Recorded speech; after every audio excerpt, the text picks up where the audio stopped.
Assalamualaikum warahmatullahi wabarakatuh. Kembali lagi bersama saya Raffi Mat Razak di channel Razaker.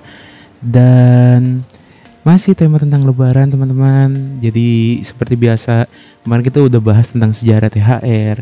Kita juga udah bahas tentang kemarin tuh perekonomian, perputaran ekonomi selama masa Ramadan dan Idul Fitri ya.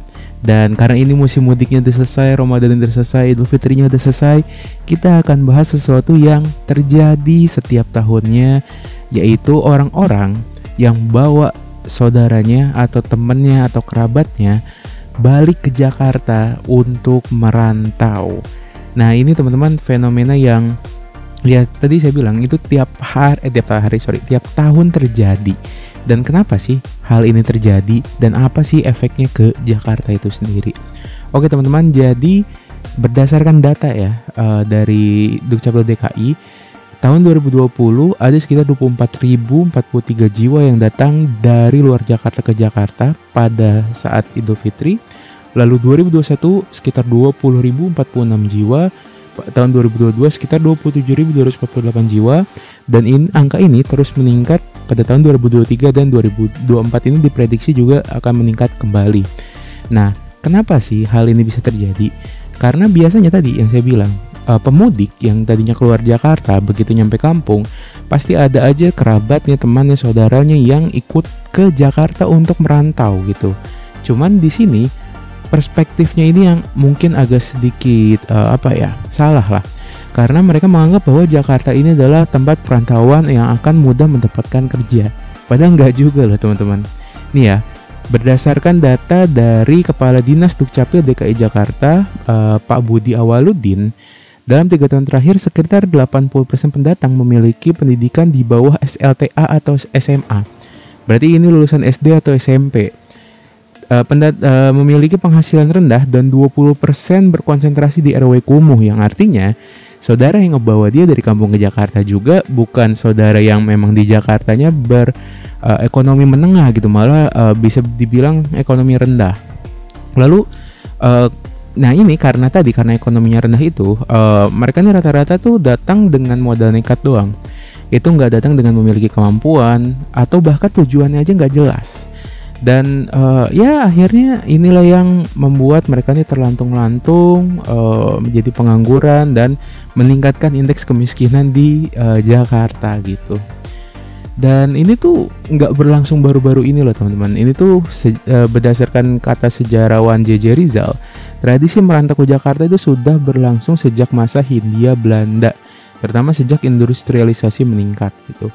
Jadi karena emang dari dulu pembangunan itu terpusat di kota-kota aja. Salah satunya dulu di Batavia atau Jakarta.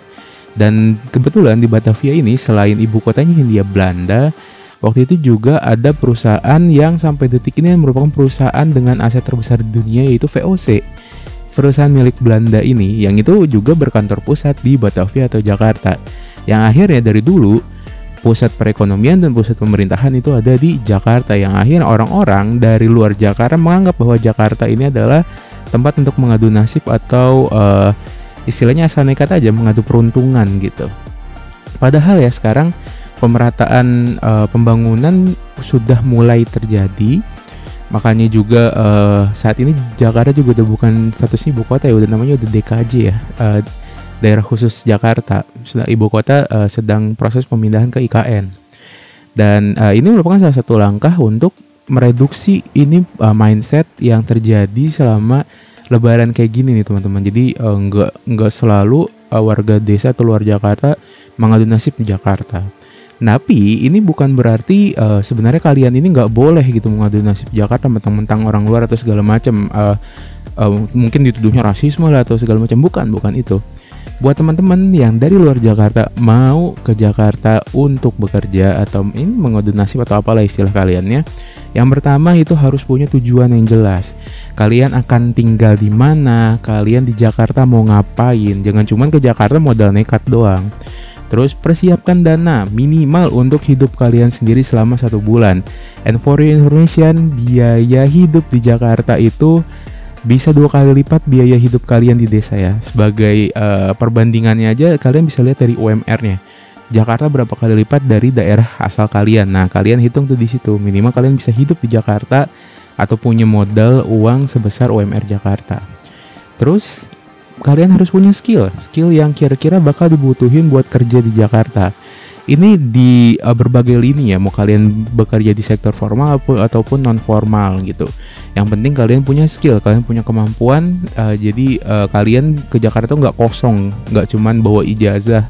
Apalagi tadi ijazahnya itu rata-rata di bawah tingkat SMA ya, SD atau SMP doang.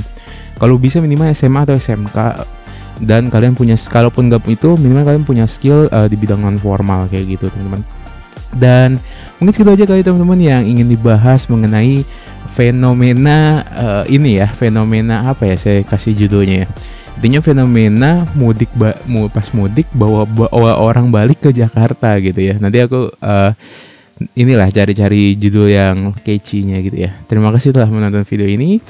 Jangan lupa likes-nya, subscribe-nya, dan share-nya. Nama saya Raffi Matrisak, mewakili Razakar. Assalamualaikum warahmatullahi wabarakatuh. Sampai jumpa.